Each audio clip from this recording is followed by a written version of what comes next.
مسجد اقصی بیت المقدس میں نماز پڑھنے کا کتنا ثواب ہے۔ آئیں ذرا نبی کریم صلی اللہ علیہ وسلم کی حدیث مبارکہ سے دیکھیں کہ سیدنا عبداللہ بن عمر رضی اللہ تعالیٰ عنہ سے روایت ہے، انہوں نے فرمایا کہ میں نے رسول اللہ صلی اللہ علیہ وسلم کو یہ فرماتے ہوئے سنا کہ سلیمان بن داؤد علیہ السلام، حضرت سلیمان علیہ السلام جب بیت اللہ کی تعمیر فرمائی تو اللہ تعالیٰ سے 3 چیزیں مانگی۔ اللہ عز و جل سے مانگا کہ وہ لوگوں کے مقدمات کے ایسے فیصلے کریں جو اس کے فیصلے کے موافق ہو، یعنی کہ اللہ کے جو فیصلے ہیں، جو اللہ نے نازل کیے ہیں، جو اللہ نے احکامات دیے ہیں، میرے فیصلے اس کے مطابق۔ تو اللہ پاک نے انہیں یہ چیز عطا کر دی، ان کی اس دعا کو قبول کر لیا۔ پھر انہوں نے اللہ تعالیٰ سے ایک دعا کی، اللہ میری ایسی سلطنت ہو، میری ایسی بادشاہت ہو کہ اس جیسی کوئی اور بادشاہت کسی اور کو نہ دی ملی ہو، قیامت تک کسی کو ایسی سلطنت نہ ملے۔ اللہ پاک نے ان کی اس دعا کو بھی قبول کر لیا۔ اور اسی روایت کے ساتھ اللہ کے نبی صلی اللہ علیہ وسلم کی ایک حدیث آتی ہے، اللہ کے نبی صلی اللہ علیہ وسلم نماز پڑھا رہے تھے،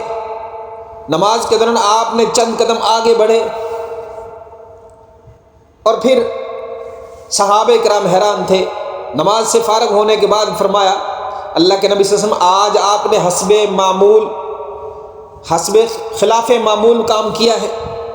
کہ آپ نماز میں تھوڑے سے آگے چلے گئے تھے۔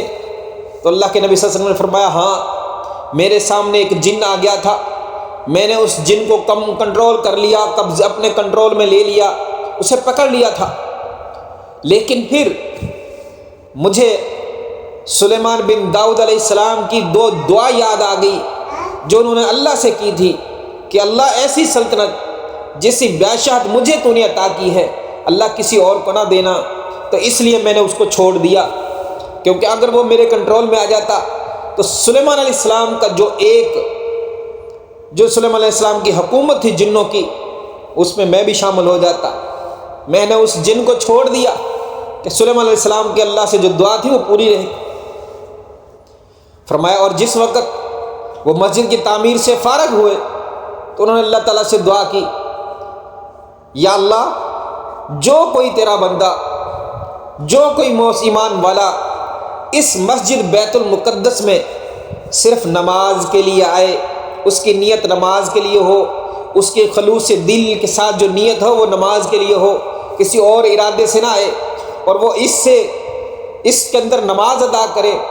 تو اللہ تو اسے اس کے گناہوں سے ایسے پاک کر دینا جیسے وہ اس دن تھا جس دن اس کی ماں نے اسے جنا تھا۔ نماز پڑھنے کا یہ 3ری دعا تھی سلیمان علیہ السلام کی، جو انہوں نے مسجد اقصی کے متعلق بیت المقدس کے بارے میں اللہ تعالیٰ سے یہ دعا کی تھی۔